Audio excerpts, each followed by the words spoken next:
Hello everyone, this is Professor Jack and welcome to Sociology 28, your online course.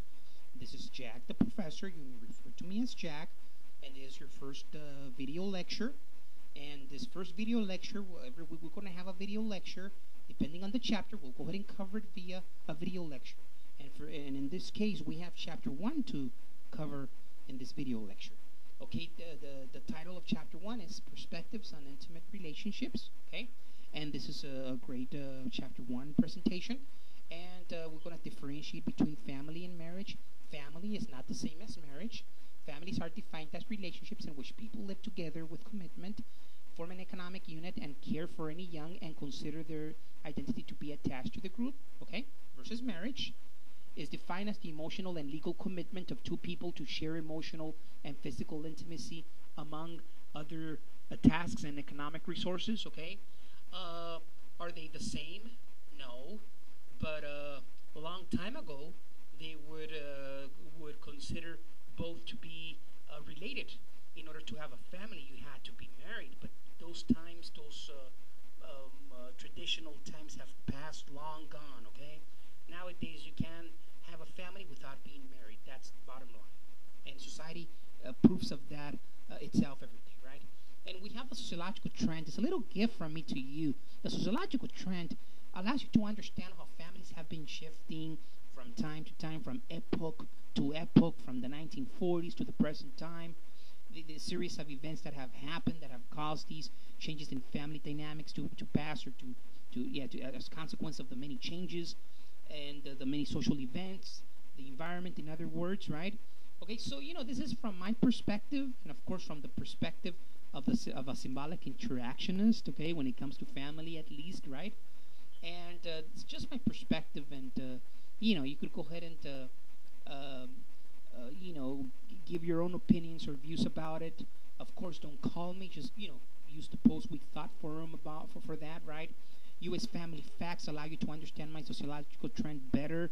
In terms of facts, you have some facts here that some of these actually do work as background and allow you to understand the sociological trend better, okay? I don't want to say as evidence, but definitely allow you to understand why my perspective and view of family has changed over the years, right? From the 1940s to the present time, families have changed because the behavior of people has changed, okay? No one has forced people to change. People have changed. Social conditions have led to people to change their views and their practices when it comes to family life and children, right? So it's important for you to know the facts as well, understand that they may come in the midterm, study them because I may actually question you on the midterm when it comes to the facts, okay? Social changes and family side effects, pretty much the social environment. What I have here, this slide here, is a representation of society. This is society, and family is the most influential. Following education is the second most influential, and then peers, and television, and politics. And long time ago, religion was the second most influential, but it faded down, lost its ranks from number 2 all the way to number, 7 or 8 or 6 or whatever, but it's been fading down. Why? Why has it been fading down? Because we're not as traditional as before in the 1940s, our great-grandparents, right? Nowadays, people are a lot more liberal, way more liberal, and they decide to cohabitate instead of getting married, and children are born out of wedlock a lot more than before. This is just what people are nowadays, right? Okay, can you imagine in 40 years? How about your great-grandkids? How, during their time, what will family be? Will family lose rank? Perhaps education will take over? Can it? I don't know. Lucky guess, right? You have to go ahead and guess it and flip a coin, I guess, right? Okay, social environment. Human beings do not live and love inside a vacuum. Besides being connected to special people in their lives, they are inextricably embedded in their social environment. Social environment is important in understanding why people behave the way they behave. The sociological trend allows you to see how families have changed due in many ways to their social environment, social events, excuse me, given problems or conflict going on in the society, war, etc., right? Okay, and I have some social environmental conditions here that affect families big time. Violence, a sexually charged society, television altogether, urban migration and overcrowding. I mean, financial problems, stress, uh, so many social problems, others that I didn't even put here, but definitely these are among the most detrimental to family life and how and why it changes family types and how families have been changing due to these social economic or social conditions. A lot of them could be social, financial, or economic conditions why people behave and why people act the way they do, right? Okay, but economics is one thing, but what about violence and what about stress? All these factors that affect family, right? The American family is definitely very easy to influence and to be affected by the environment. It's a rapidly changing type of family in America. We have the most rapidly changing family in the globe. Our families are very diverse, right? From one street to the other, you have different types of family that practice different values, thanks to culture, religion, ethnicity, etc. Right? The American family is not in danger of becoming extinct. No, no, but it is drastically changing. Yeah, and we don't know in 40 years what it will change to. Right? That's kind of the trivial question here, right? Over and over.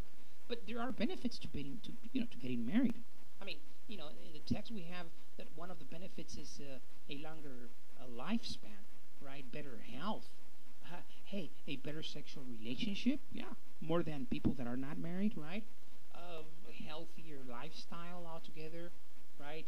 Uh, More successful children, and of course, children seeing mom and dad together in a healthy relationship, of course, is great. Than being raised by a single parent, right? By your own, by your mother instead of both. Two are better than one. Let's just say it that way, right? It's a good way of making up a proverb right here. Two are better than one. Two parents are better than one parent, right? There are a lot more advantages, right? And better role models to follow, right? Is marriage a family strength? This is where we make the connection. You don't have to be married to have a family, but would it be considered a strength if you were to be married and at the same time, have a family with children? Would the fact that you're married, would it strengthen the values of your children? Would it strengthen your own values? And therefore, would it strengthen the values of society, of your neighbors and people that see that you are married, right? The answer, in my opinion, is yes, from a symbolic interactions perspective.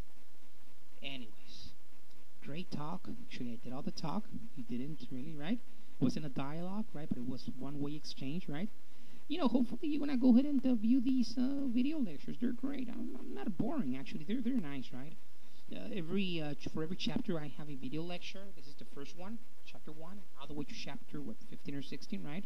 Video lectures, and in case you don't want to hear my nice and cute voice, you could always go to the PowerPoint presentations, which is the exact same information I have in the video lectures, and view it, right?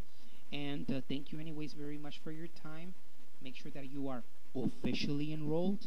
If not, I'm going to have to let you go, okay? I have to abide by administration. I'm going to have to let you go, okay? But thank you for being here. Hope you get to see me rather than I get to see you, right? And for chapter 2 and then chapter 3, right? And so on, right?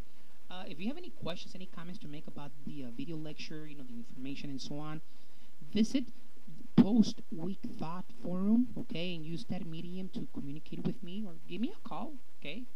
We could go ahead and have a coffee. You're at your end, and I'll be at my end, of course, and we'll have a coffee and just chat about the class if you have any questions about content. This is Jack. Bye-bye.